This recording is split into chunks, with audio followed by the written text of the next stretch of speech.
please introduce yourself? Sure. Hi, I'm Sonny Vu. I'm CEO of Arevo, which is a company based in Silicon Valley and in Vietnam, and we do carbon fiber 3D printing.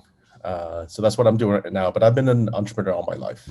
What would be the core values of the company, and then maybe you can share more about recent product? Sure, let me tell you more about Arevo. So Arevo is an advanced manufacturing technology company. And so what it does is it basically automates the process of making carbon fiber composite structures. And so, you may have heard a lot about 3D printing companies, printing plastic, printing metal, and now even printing ceramics and biological materials, but not too much on composite materials. There's a number of companies that say they do composite materials, but it's mostly either carbon fiber reinforcement, meaning they add some carbon fiber to basically printing plastic, or they're using chopped carbon fiber, meaning they put little bits of carbon fiber in there. We do continuous carbon fiber, which printing, which is using entire strands of carbon fiber throughout the whole structure.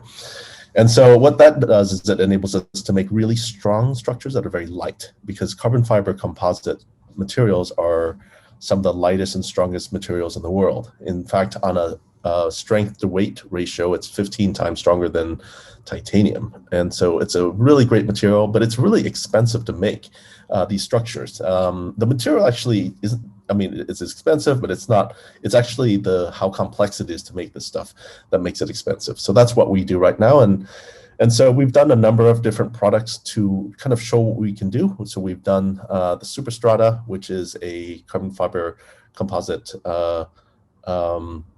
bicycle, and we've also done that was interesting because we could print the entire bike frame in our printer. So our printer is very large. It's the size of like a container, almost the size of this room. And so we can print up to a cubic meter. So what the idea is that the technology enables us to make just about anything out of carbon fiber and make it really light. So the bike was a lot of fun. We didn't really know much about bikes when we first started, but we learned a lot very quickly. And I can show you a picture of what it looks like. And so we had a lot of fun making this bike. It's the only one of its kind that we know of that is unibody, meaning the entire frame is one piece. Usually carbon fiber frames are made in a bunch of different pieces, and then you glue them together, or you weld them together, or you wrap sheets of carbon fiber to hold it together. But because it's one piece coming out of our printer, it's very strong. And that enabled us to make some pretty cool designs. You can see here there's no seat tube. So we had a lot of fun doing this. We launched it on crowdfunding, and lots of great feedback. Sold almost over 7 million in these bikes. Actually, quite a few in Korea. I'm not sure why. And so because we didn't really have much of a presence there.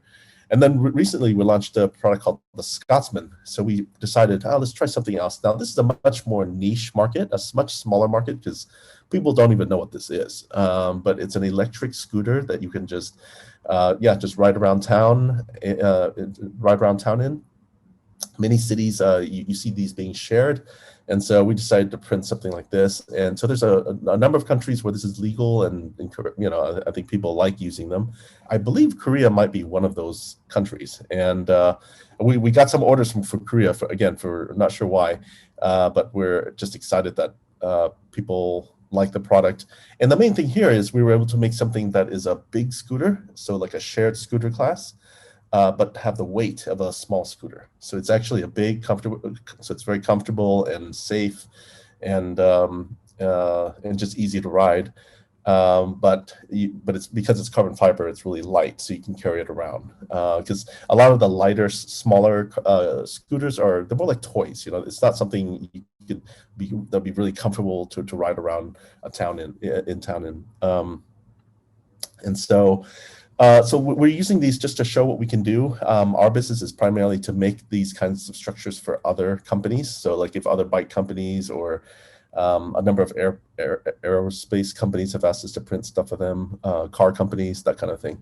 There's some kind of a for the carbon fiber. There's some kind of pricing issues, including superstrata and then Scotsman. Yeah, it's expensive. Yeah. So carbon fiber materials are very difficult to work with. They're complicated materials, they're composites. And so just designing for them is actually very difficult. And then once you design something for to be made in a carbon fiber composite, it's very expensive to set up the manufacturing line. So that's why, typically speaking, it's like military aircraft, professional bicycles and F1 racing cars, that kind of things. Those can afford to be made of carbon fiber. And so, in fact, our bike, even though it's not affordable in the common sense of the word, it's actually an incredible deal because a typical carbon fiber bike could cost $8, $10, $15,000. And it certainly would not be custom made. Whereas this one, the Superstrut is actually custom made for people. You actually enter your size, your height, your weight. Maybe you're 180 centimeters tall and 80 kilograms and whatever, certain pants.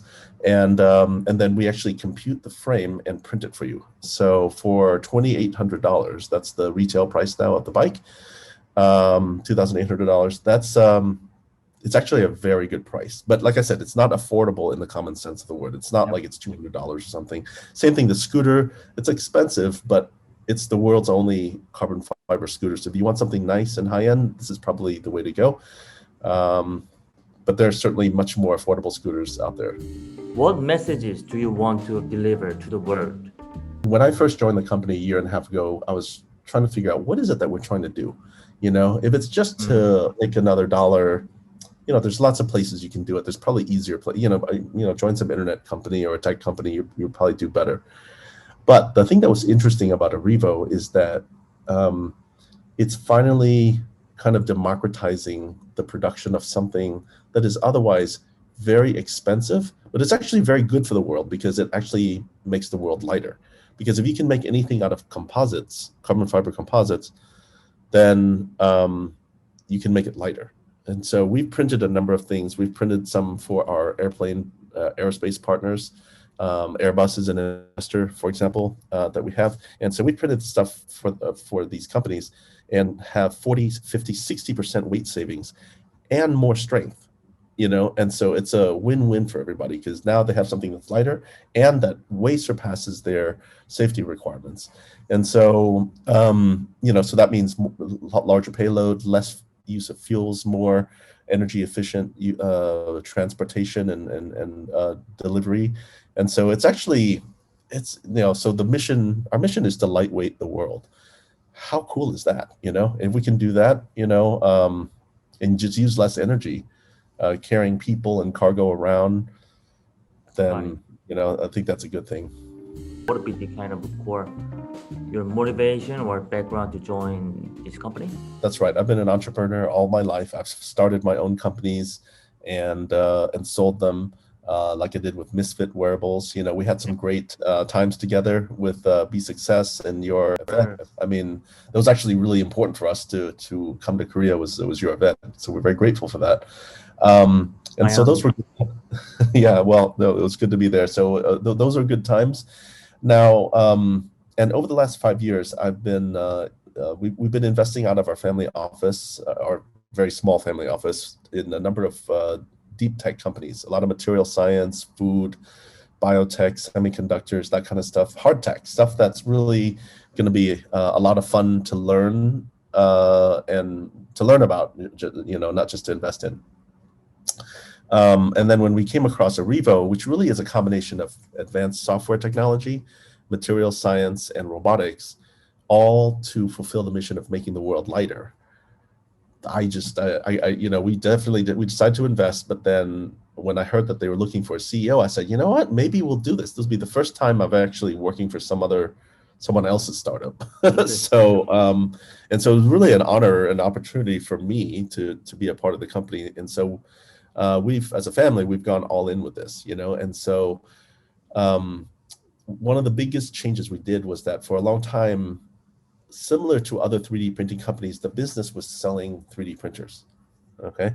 And so the 3D printing business is often you sell the printers or you lease them or you Yeah. rent them out, whatever, and you sell the materials. That's how you make money. But that didn't seem to make sense to me. So one of the main things I did was I changed the business model to a print farm approach instead of selling printers. And so now instead of selling printers to people, we just have a large facility. It's actually in Vietnam right now that has a large number of these machines. And we just print for other people. So, if you have a bicycle you want me to print, you can send me the design, or actually you can send me the bike and I'll 3D scan it for you, and then we print that in carbon fiber, and I can send the frame back to you, and then your bike is lighter now. And so that's the model now, is we print for other people. Now we're printing for companies, not individuals mostly. So so it's an industrial process that we've developed. So it may look like a B2C company, but actually you are doing a lot of like an enterprise B2B. That's right. It's the B2C campaigns, like the bike, the scooter. We have a third one coming this summer I'll tell you more about, that's actually in the furniture space. Yeah, very different. But those are really to show off what we can do. The bike is to show that we can print something that's built, that's very complex in shape. The scooter is to show that we can come to market very fast with the product, because it just took us literally a few days to print. After we got the design, a few days to print it. It was pretty fast. And for the furniture, it's going to show off the strength of the size and the strength of the product. And so each one is to show off what we can do. And in all cases, we're trying to show that we can print something at scale, because it's not that we're printing one bike or 10 bikes. We're actually going to print thousands of bikes, and we're going to do, our capacity right now, soon it will be over 2,000 frames per month that we can print.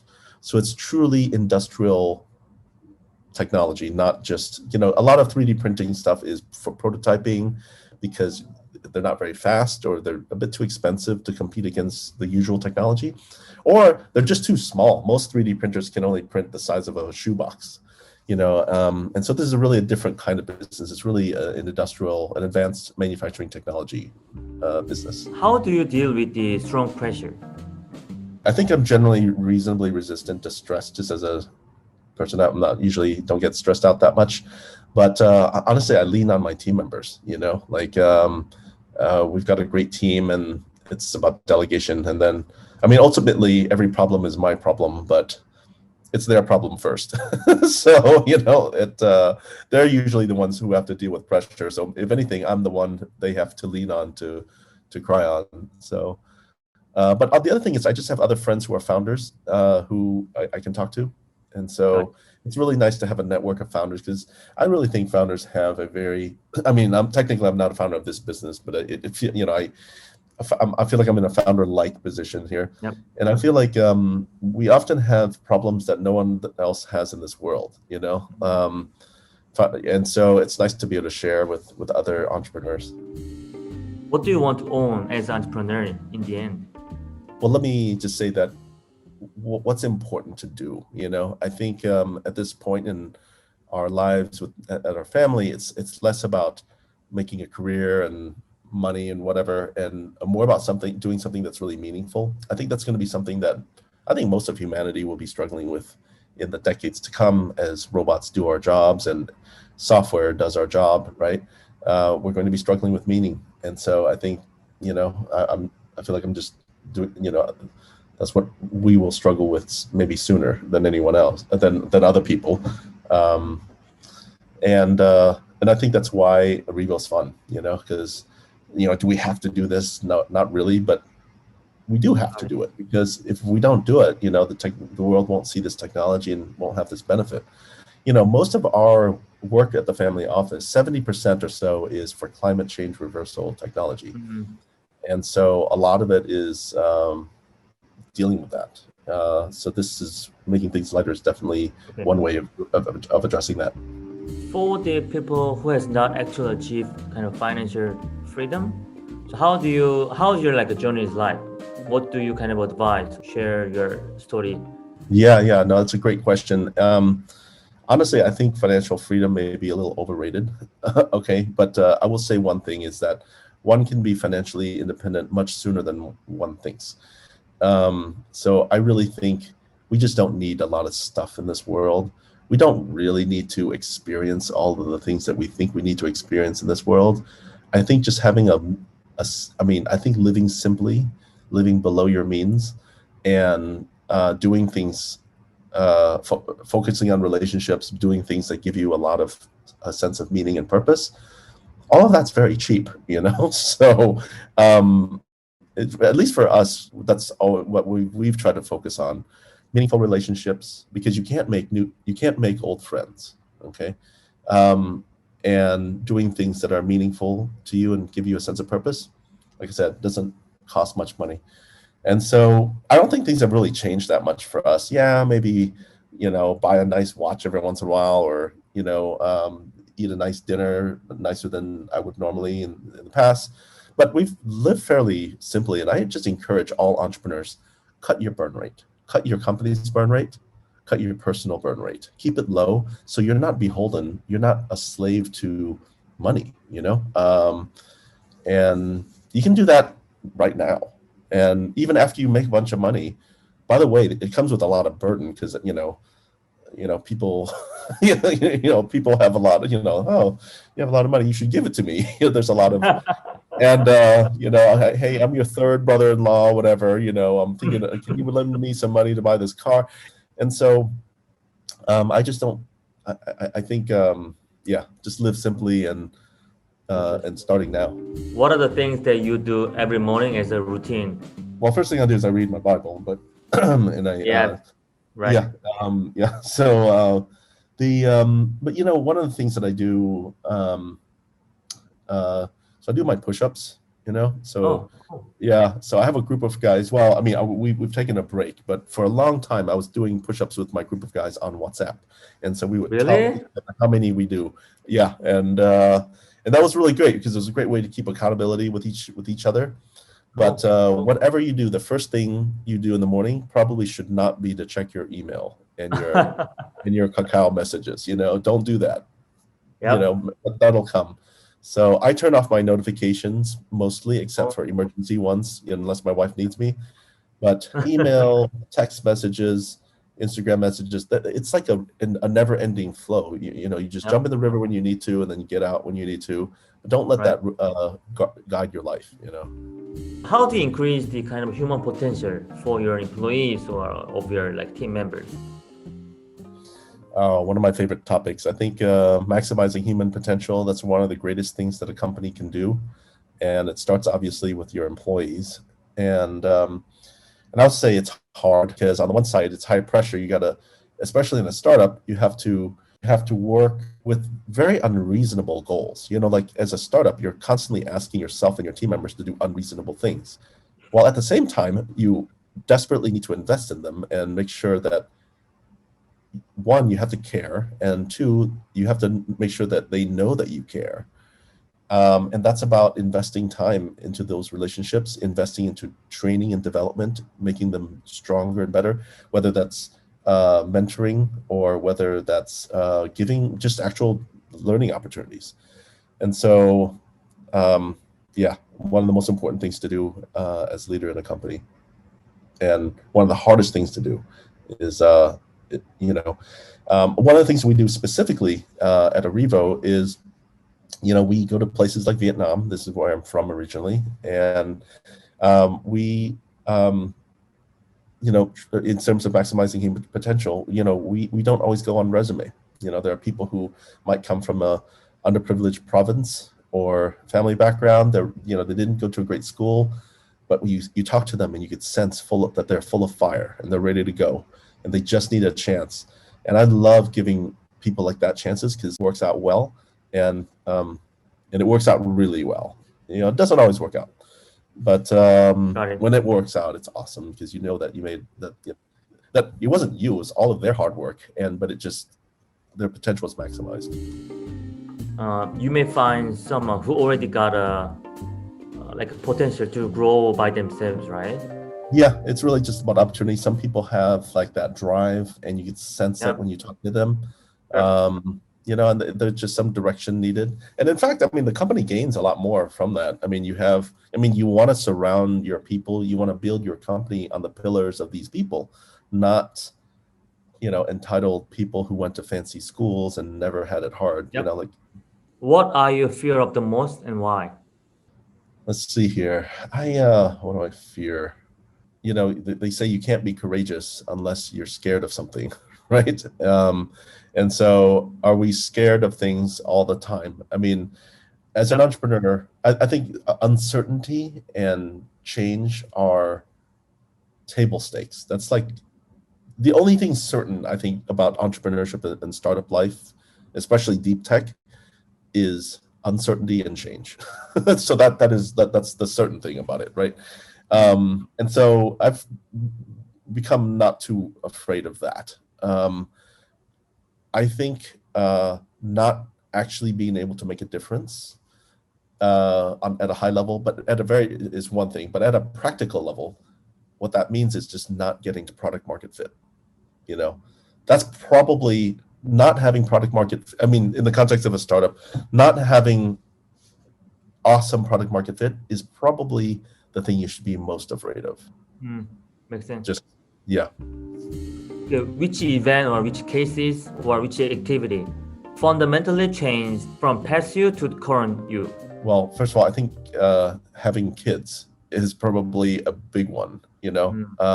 Some people say getting married or having kids, which is bigger. I don't know. For me, about the same. But because now it's truly that your life is not about yourself. It's truly about someone else. It's like it's factual now. It's no longer like, oh, maybe I'm gonna do something good for the world or whatever. It's like, yeah, we can still try to do something good for the world, make the world lighter, whatever. The lives of two humans are now in my hands, and so now I really cannot. I have to stop being so selfish and think about someone else. At least these two people. What mindset give you kind of a sustained success of excellence over years?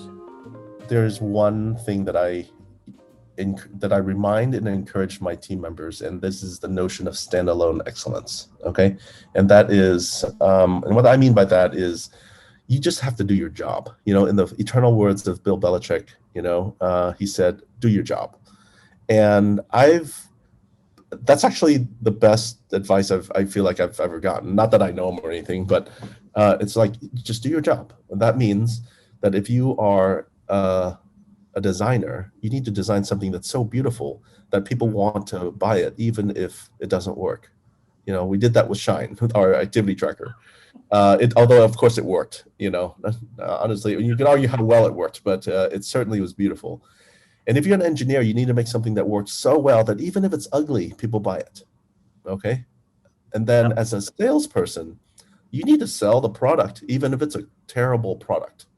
Okay. Because if you can only sell a good product, then they don't need you. There's a thing, it's called the internet. People can buy it themselves. If you have because generally there's always going to be someone who has a better product than you. As a media person, you have to tell a compelling story, even if you don't have a compelling story. So, because you can always build a narrative that connects with people. You just have to find out what that is. As an entrepreneur, we have to raise money, even when it's very risky for the investor to invest in you. So we all have to do our jobs. We can't depend on our success can't just be dependent on someone else's success. Like, if we all have that mindset, like, we are going to do something that's unreasonable, like unreasonably hard, and I'm going to do it anyway. But that is not something I find a lot of people are comfortable with. Like, a lot of people are not like, what do you mean I have to design? Like, if it doesn't work, then how can I? Well, it doesn't matter. That's your job. Do your job. Build a beautiful product, or build a really well-functioning product, or build a really cheap product if you're in supply chain. Maybe some designer or like a developer would not agree on your kind of direction. In this sense, how do you do it? Yeah. But at the end of the day, what are you going to do? Not sell it? Like, yes, this is the best product we have, and there's going to be someone who has something better than you, and then you just have to find something that's better about yourself. You have to reposition, because if it's really the best product, then you don't really need salespeople. Yeah, you know. it's all automatically, right? Yeah, exactly. So, but I you see. need great salespeople because there will be, because that's never the case actually, that you have the absolute best product in every possible way. What do you think about the kind of business coaching? Founder coaching used to be um, kind of looked on with suspicion because it's like, how do you even do that? I was surprised to find some of my close friends who are founders of companies and who are using founder coaches, and they swear by them. They say it really helps them process better. It's almost like having a counselor for yourself, but who really understands founder issues. And it's really true. Founders have very specific issues that they have to dealing with investors, oftentimes the problem is with other executives. So you can't really talk about it with other executives because they're the part of the issues you're struggling with. A lot of times you can't talk with investors because they're part of the problem. And so having someone to at least help you process, super useful. It's obviously the difficulty is finding the right kind of person to do that, but absolutely. And the effectiveness will come down to how open one's heart is, and how you're able to listen, and also how insightful the coach is, but totally useful. Who are the like three people on the planet who you think are legendary in any field and why? Well, I'm big fans of John Scully. I had a very fortunate chance to have a chance to work with him last for I guess one of my last companies at Misfit. Just an incredible man. You read about him in books and at the internet and stuff, but just an incredible mentor, someone who's been doing in just about every sector that I can think of, maybe except for like the military, but Mm. for the last 50 years. I mean, who has that kind of business experience and willing to share it with people, so I think he's been an incredible mentor. And what have you realized about the world or people or any other human secret? Oh yeah, well, this is pretty deep. So it's a good question.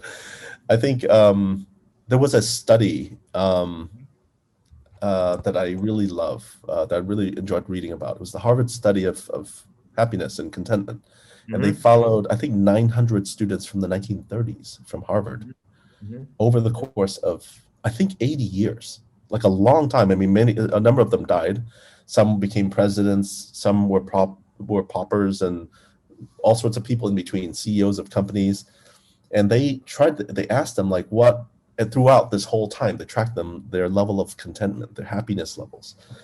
And it was just amazing, the results of that. And I feel like it has really kind of reinforced the view I have of life. And that is, what is the most important thing, Mm. that we can invest in this life, right? Um, and it wasn't the healthiest people. The athletes were no happier than the regular people. It wasn't the richest people, obviously. It wasn't the most powerful people. It wasn't even the people who lived the longest. Okay. And it wasn't the most powerful people. It turned out the largest determiner of happiness and contentment was the quality of their relationships. And it just goes back to this view that you can't make old friends. So from young, invest in relationships, and investing in them requires you to go outside yourself, to stop being so selfish, to stop thinking about yourself, your career, think about the other person. It requires you to do that in order to invest in relationships. And guess what? You're just generally happier when you're not thinking about yourself, when you're thinking about someone else. And guess what? Those are the people you will have with you until the end of life. And who is the richest person? It's going to be the person who is surrounded by a crowd of awesome best friends who have been with them through life. How much more awesome is that? What else do you need? You need your startup to go IPO. You think that's really going to make you happy? Good luck.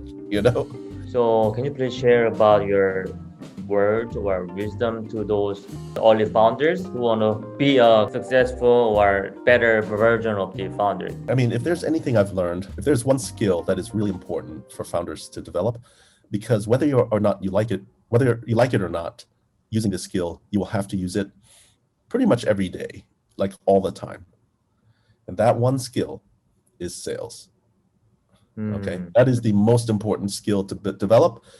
Like, look, I was originally trained as a mathematician and a linguist. I was Yep. going to be a math professor. Like, who no one. I didn't go to sales school. I was an immigrant to, I didn't learn how to sell in immigrant school. Okay, but I would just say that it's just a skill that I have to exercise, and you're going to have to exercise as a founder, because you're going to have to convince employees to work with you, even when they have a nice job at Google or wherever, Amazon, Apple. You have to convince like the media to write about you when there's nothing to write about. You have to convince investors to invest in you when it's incredibly risky to invest in you, and there's like 20 other startups they should probably invest in ahead of you, like objectively speaking. You have to convince people to buy your products, obviously, the traditional view of sales. And then you have to be able to convince big companies to work with you. I don't know, you name the big companies, and when they probably should not work with you because you might run out of money in the next 6 months, but you still have to convince them. And so that role, regardless of your background, engineering or design or whatever, you have to do that. So if you're even if you're running an engineering organization, you still have to convince people of your ideas, over time. So that's the most important skill to harness. What would be the core mindset to be the best salesperson? I think the main mindset is to be really focused on understanding what people want and how to deliver that value to people. The best salespeople I know are the ones who deliver the most value to their customers. That's it. I think that's a pretty, people who sound like salespeople are actually terrible salespeople. It's the people who really provide value to people, and people say, man, I want more of that. Yes, I want that, and I want more of it. It's because they understand what people want, and they give it to them at an amazing price. So product market fit at an awesome price. And if you do that, people love you, and you'll have no problem with sales. And that goes, I think, with just about any, whether it's selling a product or trying to convince people to join or whatnot. Focus on what they want, what people want, and give them that